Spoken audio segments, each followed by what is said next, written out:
All right, this is One Last Midnight. Welcome back to another episode of Dawn of Man. Today we're going to look at hunting. So you need meat, you have to hunt. You're also going to need skins and leather, which is part of the hunting process. In this video, we're going to take a look at that. Hope you enjoy. Let's talk about hunting. Let's get a little bit deeper into hunting. Now, there's two ways to hunt. You can set up a hunting work area. And like I said before in a previous video, what the hunting work area does is it allows you to designate an area that maybe has a high population of traffic for animals, and it becomes kind of a place and forget kind of concept. Any animal that comes into this radius will be marked as hunted. The major setback of that is as soon as the animal gets marked as hunted, it might go and wander off some direction. So the problem with that is your hunters will follow this animal far and wide. So if this animal starts taking off and going over here, your hunters will also do that, which will cause your people to then in turn have to run all the way over there to gather those resources and run back. In which time they could either wind up starving, they can die of thirst, they can freeze to death. Not necessarily the best idea to do by setting up these particular hunting work areas. Matter of fact, I don't really even like to use them. I do like to have a few around just for defensive purposes. Let's say lions, bears, so on and so forth. Somewhere in the middle of the town, I want to make sure that this is protected, and that if I do get a bear or a lion that happens to wander through, I don't have to worry about them attacking the villagers because they're automatically going to be targeted for hunting.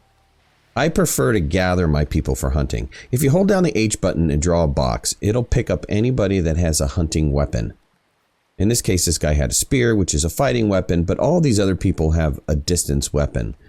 When you have them selected, then turn around and go target your item for hunting. Here's another great example. I only want to kill this ibex. So I've set my group up to go hunt the ibex. They take the ibex out, and then they leave the rest alone. If that happened to be a hunting area, they all would have been targeted for hunting, and they would have chased after them until they got out of range. And that's pretty far distance for them to get out of range. This concept of selected hunting is actually significantly more efficient than having a work area configured for hunting. In the beginning, it is so much easier to take your group of people and just select them on a target rather than have a work area and worry about how far they're going to wander away from the village. In the case of an absolutely brand new game, I would definitely go grab my group of villagers and go hunt the first item that I can see. Yes, there's a chance that you'll wind up losing villagers because your weapons are not that strong right now, but at least you have an opportunity to actually get some food early on in the game. This is kind of the situation that I use overall for hunting. As your villagers get better weapons, they do more damage while hunting. As you can see, this bow is more of a tier 2 item, but once it comes unlocked, you can actually have a nice ranged weapon for hunting with 3 stars, the max being 4. When you first start off, you're going to have wooden spears. You might have a harpoon for fishing, but you can see that these are 1-star items, and taking on some of the wildlife will be dangerous. Again, as you start getting more advanced weaponry, it'll take less people to take down a target. I still, however, at this phase, like to just gather a group of hunters and go off hunting. Find yourself a target, double right click, and it'll cause the villagers to run to a specific area. When you're getting close to the item that you want to target and attack, though, make sure that you just do a single right click because they'll go into a hunting stance. Here's another good idea. If you happen to have villagers about to walk by your specific target, get them involved in the hunting process.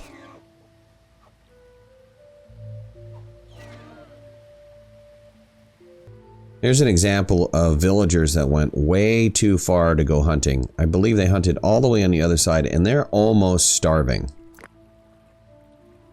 Their nutrition is down to 0. If they don't make it back in town quickly, they're actually going to wind up dying. And I sent those hunters way over here, very far in the distance to kill these mammoths. You could see the distance that was from the village to the kill site. is extremely far. Again, if you have auto hunting set up, they will roam the entire map to try to kill that target. Again, I highly suggest to manual hunt all the way through the game. As you get into the later parts of the game, hunting is not going to be as important. You're only going to use it for some meat and mainly for to get your skins, to be able to make dry skins and to be able to make leather. But definitely early game, manual hunting is the best way to go. All right, so that was my video on hunting for Dawn of Man. I hope you guys enjoyed it. If you haven't already, hit that like button. If you're not a subscriber, I gotta ask you why, because we have a great community here. And if you want to follow me on my social media, all of my links are in the description below. Thanks a lot. We'll talk to you soon. Bye-bye.